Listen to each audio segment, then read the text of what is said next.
One of the most difficult things to do is to speak after our lunch, because there's a certain challenge that happens after lunch that we wouldn't mention in polite company. But I'll call you out if I see the challenge happening. I would like to propose as a statement of intent or vision, Barbados, a family where every member does what is right, because it is right, for the development of all, and especially the most vulnerable. Let me say it again. Barbados, a family where every member does what is right, because it is right for the development of all, especially the most vulnerable. If we move towards that, I think a lot would change in our society. And if you get that, I could sit down now and just leave it alone. But I will continue along. 50 years of independence is a very significant milestone in any country. And it's a great occasion for celebration, but it's also a very important time for reflection. Before discussing problems, solutions for today's social challenges, I would like to step back a little bit and ask some very difficult questions about our choices as a nation and as a people, about the models that we have unconsciously accepted in our society, and about our vision for Barbados over the next 50 years, and the role that the private sector would play in achieving this vision. Barbados today. Barbados today, or today's Barbados economy is still struggling after over 8 years of recession, and while a recent report by the Central Bank of Barbados estimates economic growth at 1.7% in the first quarter of this year, the effects of prolonged recession on the island has been significant. The national debt, as of the last official report that I could put my hands on in 2013, said it was 17 billion Barbados dollars, which when I calculated down with 277,000 people, you know, it's a very big debt per person. The island has experienced several successive credit rating downgrades by Moody, by Standards, by Pause. The impact of social services such as free healthcare, free education have been severed. Barbados continues to import and consume more than it produces and more than it exports. This is true of the nation as a whole, but it's true of most households in this nation. And so it's not just a national model, it's a model that is governing even our households. A team of International Monetary Fund, led by Judith Gold, visited Barbados during May 9th to 19th to conduct discussions for the 2016 Article 4 consultation. And she issued this statement. The economy appears to have turned the corner with activity picking up. The economy faces serious challenges, although growth has resumed and short-term prospects are positive. Imbalances persist between available resource and government programs. While favorable external developments have provided some room for maneuver, Barbados remains highly vulnerable and may not realize its potential without deep-seated reforms to align revenues and expenditures and reduce its debt. I want to step back a little bit further because I think there's something in our history that is unconsciously governing our present. You see, there was a time when the West Indies was the center of the world economy. Sugar was king, and Barbados was a jewel in the British crown. The global economic forces were shaped by these islands, and in turn, these islands were shaped by these global economic forces. There's the old story of the telegram. Go ahead, Britain. Barbados is behind you. And we now tell this with jest. But in the 17th century, this would have been a very serious matter. And this would have been something that Britain would have taken seriously because the money from the sugar funded significant economic development in Britain. Eric Williams says in his essay titled Capitalism and Slavery, Barbados was the most important single colony in the British Empire, worth almost as much as the total trade as 2 tobacco colonies of Virginia and Maryland combined, and nearly 3 times as valuable as Jamaica. The tiny sugar island was more valuable to Britain than Carolina, New England, New York, and Pennsylvania put together. So we have a different time where Barbados existed in a different way, but we're living in a different time now. And sometimes I think we still think we're in the mid-17th century. The economic powers shifted, and by the late 18th century, as sugar was no longer the dominant crop in the world economy, the history after this is very different. But the lasting effects of this foundation of the plantation economy, I believe, continue to shape the present experience of Barbadian society today. The plantation was not just agricultural. It was a shaping force of the whole society. Lloyd has described Caribbean economies as plantation economies. This reflects a fundamental structure that runs through the whole of the region. It's not about sugar. It's about a mode of production. It's about a type of civilization. It's about how that civilization produces its people. Plantation economy is a model or a structure. The type of crop, whether that crop happens to be sugar, tourism, bauxite, or oil, is actually quite irrelevant.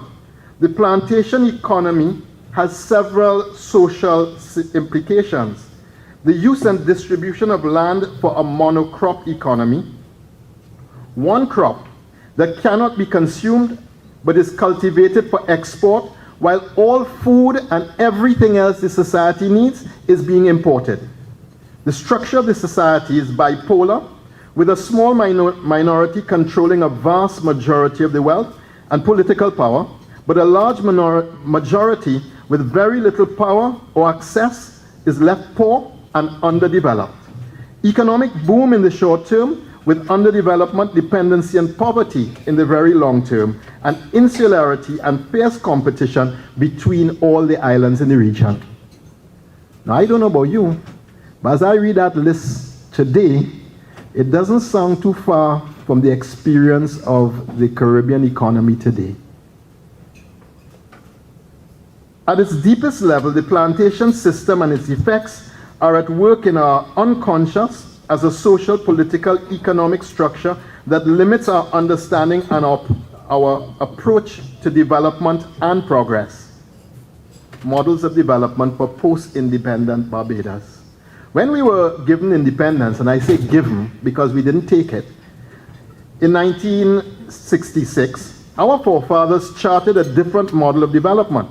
They committed the nation to social democracy, where the national development required the development of each citizen, where the business community was expected to become a partner in national development, where we put safety nets in place to ensure all citizens had a great opportunity for achieving their full potential. This is a very different model from the plantation model.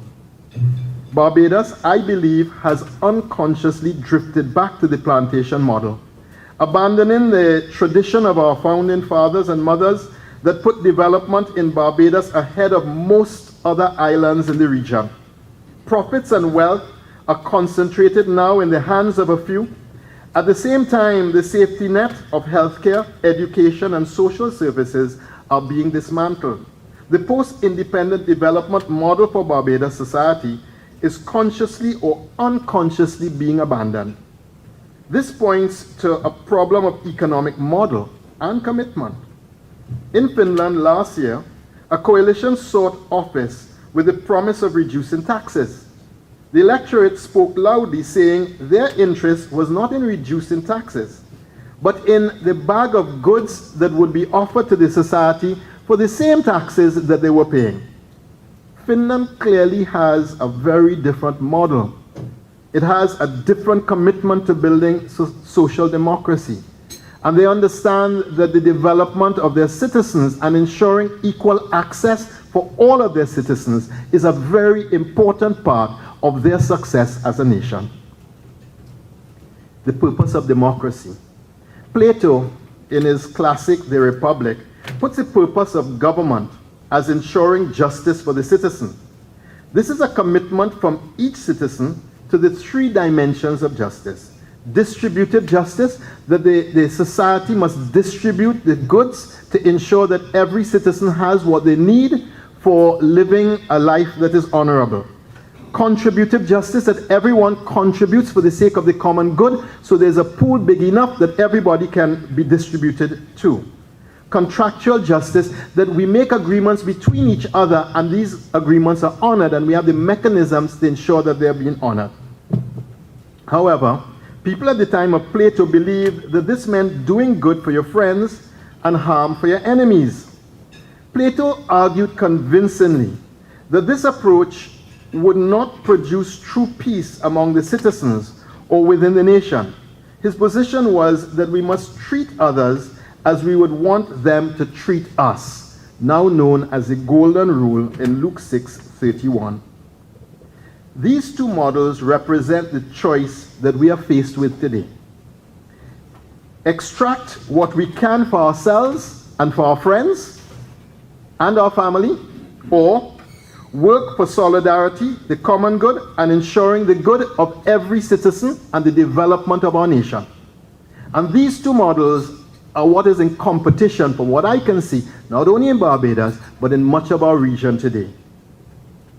The latter is a model for our society determined by our forefathers. That's working for social development for all of our people. A commitment to social democracy where national development requires the partnership of government, the business community, labor, and each citizen for the development of every citizen, especially the most vulnerable. The purpose or mission of government, according to this model, is to organize the national resources so that every citizen achieves their fullest potential. And the achieving of full potential of the citizen has to be what we all come together and commit ourselves to. Role of today's business.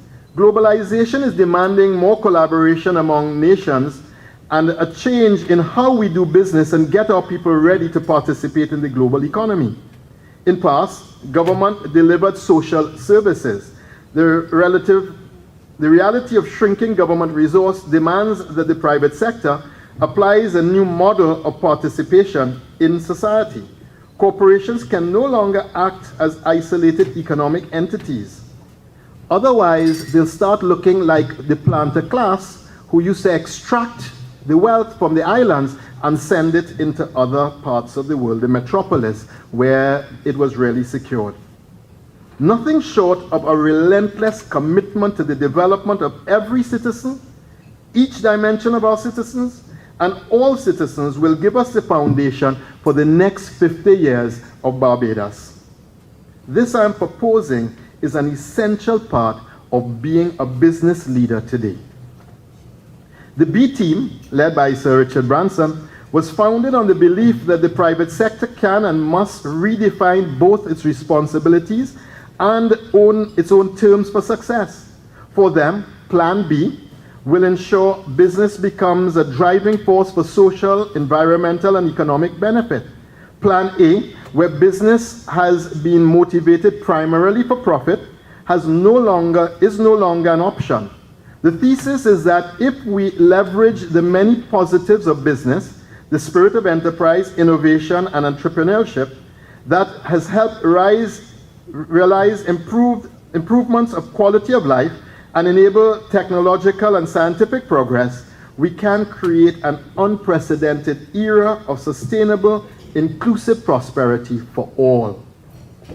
Edward E. Lloyd III, writing in the Forbes magazine, May 7, 2014, makes a case for the quadruple bottom line as the new normal for the business community. He says, business needs to perform well financially, environmentally, socially, and in how they treat their employees. This is a relentless commitment to development. Capitalism 1.0 used to reduce everything to the bottom line, fiscal. Capitalism 2.0 is speaking about a quadruple bottom line where we look at the 4 elements of responsibility. According to the World Watch Institute, the State of the World in 2012, Creating Sustainable Prosperity, They say that sustainable prosperity is a result of sustainable development that enables all human beings to live with their basic needs met and their dignity acknowledged, and with abundant opportunities to pursue lives of satisfaction and happiness, all without risk or of denying others in the present and the future the ability to do the same. This definition puts human beings at the very center of sustainability. If you want to make a lasting contribution to Barbados for the next 50 years, then you need to lead high-performing, sustainable, effective businesses. For this, you need to treat your shareholder right. You need to treat the planet right. You need to treat society right, and you need to treat your employees right. This is now mainstream business theory. Some of you may know this as corporate social responsibility.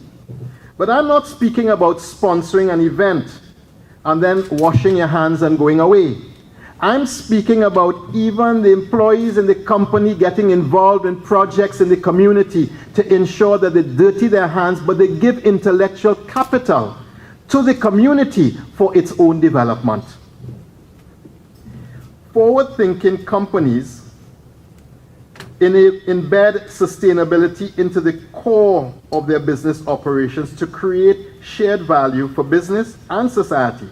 Corporations must find a way to meet the needs of the present generation without compromising the ability of the next generation to meet their own needs. This is first a commitment to justice, and then it is a commitment to philanthropy. We think of wealth in one-dimensional terms. Wealth is multi-dimensional. Besides fiscal wealth that everybody thinks of, or fiscal capital that everyone thinks of, there's social capital, there's political capital, there's intellectual capital, and celestial capital. And I'm sure you understand social capital, that's networking and making sure you could get people together to do certain things. Political capital is the ability to make things happen. Intellectual capital is a knowledge base that is required if you're going to develop and grow. Celestial capital is doing the right thing because it is right. It is being at right with yourself, with your God, with your neighbor, and with the creation. It is waking up with a good conscience, knowing that you could sleep the sleep of the just because you've done what is right all day. When sleep comes at night, you have nothing hurting your conscience in the evening. It is living by conscience and by an ethical framework. It is being a human being who understands that doing the right thing because it is right is more important than making money. It is putting your conscience, your good name, your character before everything else. And making that commitment first and foremost to yourself and to your God, so that you develop and grow into the kind of person that will always do the right thing, especially for the most vulnerable in our society.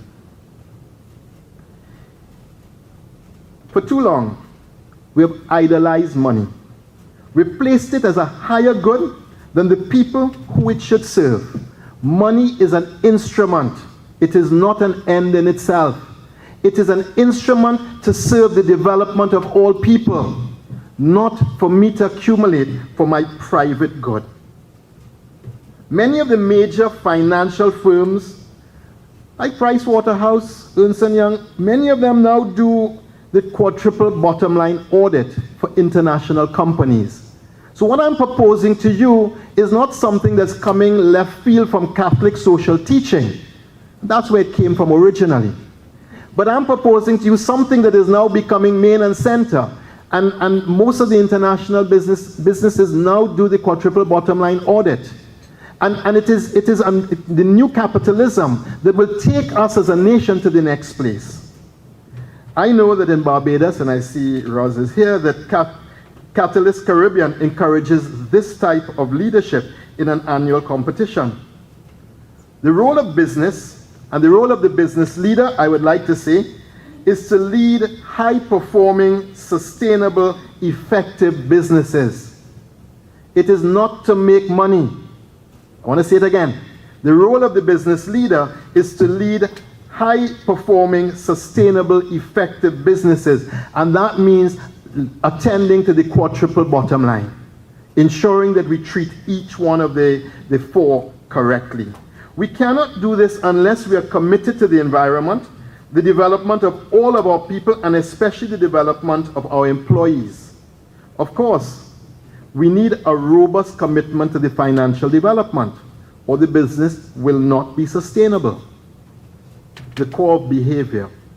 Barbados inherited a Westminster system of governance, which has been evolved several times in England. However, we have not evolved our political system to serve the civilization that we want to become. Our two-party system is at risk of producing the conditions that Plato argued so eloquently against: doing good for your friends and harm for your enemies. We are one people. We share one history.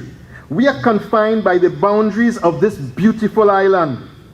Our two-party system must not result in the polarization which does not avail of the brightest and the best minds in Barbados being available to the development of the country.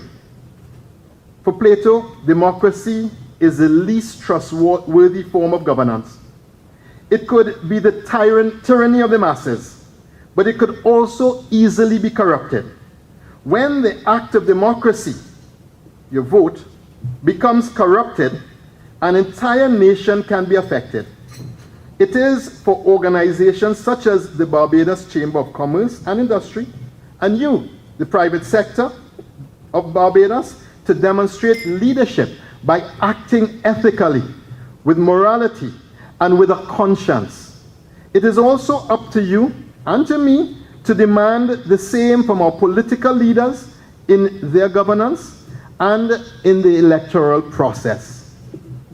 As we look to the next elections, and you know it's not too far away, we need to ensure morality in this most sacred duty of citizenship.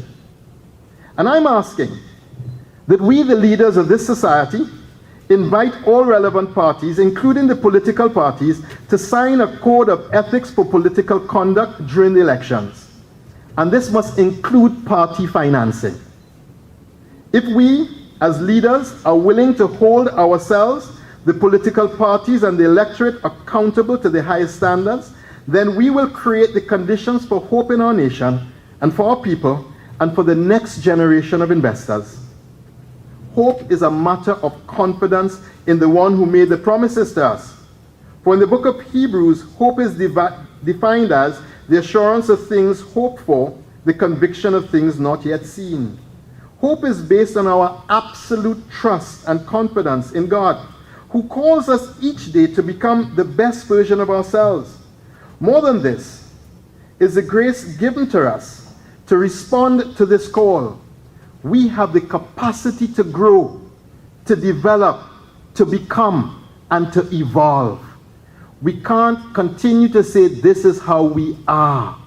And we have to move from our apathy and take seriously this God-given gift that we have to transcend ourselves and to grow into new and ever-increasing response to the call that God gives us. A national challenge. Another significant impact of our economic situation has been the increase in crime and violence in Barbados. The acting police commissioner, Tyrone Griffith, has raised to the nation's attention the challenge of the illegal firearm on the streets. The rise in gun violence has become unacceptable. The guns come into the country through official ports of entry. There are over 30 people charged with illegal firearms who are out on bail right now. With a dependence on tourism, our economic performance is tied directly to law and order. I tell people all the time, in Trinidad, the oil don't care if we're killing each other. But the tourists who come, they actually care. And once we allow this slippage in law and order, it will have a direct impact upon our society. Gun violence is a cancer that escalates quickly.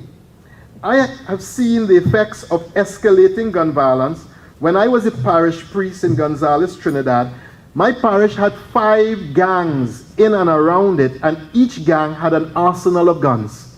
And the gun violence within the community was just more than you could believe.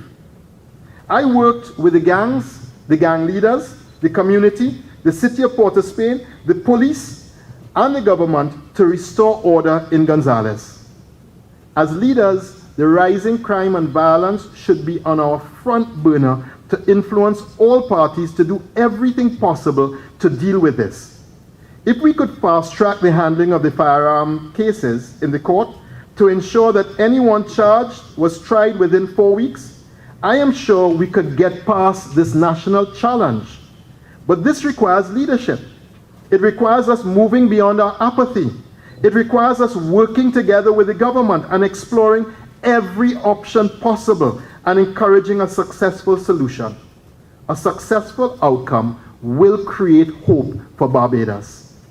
In closing, within recent times, other major social issues have been debated or floated in the light of international developments. Each one impacts the human person, our family units, whether with single parents, extended families, or married persons, in a very significant way. The human person has the imprint of the divine in them. That comes from Genesis 1:27. From the moment of natural conception to the moment of natural death, that dignity is invalid, regardless of the actions or the conditions of that person. This is why we must work tirelessly for the development of all of our citizens to achieve their fullest potential. It is also why the Catholic Church, wherever you find her in the world, is committed to social development and helping persons on the margins of society. It is also why we have publicly stood against abortion, capital punishment, and euthanasia, which all result in the taking of the life of a person. And God said, "Thou shalt not kill." It is also why we commit publicly to the traditional family of a man and a woman in marriage as a load-bearing wall of civilization. Life is a seamless garment. Wherever you chop at it and wherever you cut at it, you destroy the whole garment and the whole fabric of the society. The next 50 years of Barbados must look very different from the first 50 years of our independence. Our model of development needs to become people-centric, the development of all of our citizens. This can only happen with a direct contribution made by the private sector, coupled with the responsible governance and stewardship by the government, working with all civil society to ensure the development of our nation. I would like you to seriously consider 5 commitments.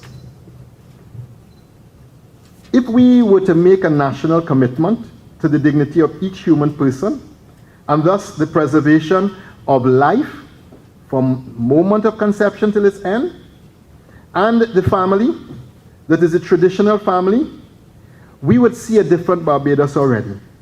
If we were to conduct an internal audit on how we treat our shareholders, how we treat our employees, how we treat society and our social responsibility, and how we treat the environment, if we were to do that and to make a commitment to embed strategies in the business plan to make a meaningful contribution to the social development of Barbados, I think we'd start seeing a different Barbados. If you were to use your influence as leaders to make the eradication of illegal firearms a national priority, I think we'll save the business cycle in the next 3 to 5 years. If you were to use your influence as leaders to have all stakeholders sign a code of ethics, including party funding, before the next election is called, I think we might have democracy happening at a much higher level than we saw before. If we were to lead by example, by the way we conduct our lives, our business practices, and ethics, and hold your business, your political leaders, and your employees to the highest levels of transparency, good governance, and ethical behavior, I think we will start to see a different kind of Barbados. If this action plan is achieved, we would have a Barbados that will provide a sound platform for the next generation and provide hope for all of our people. Thank you.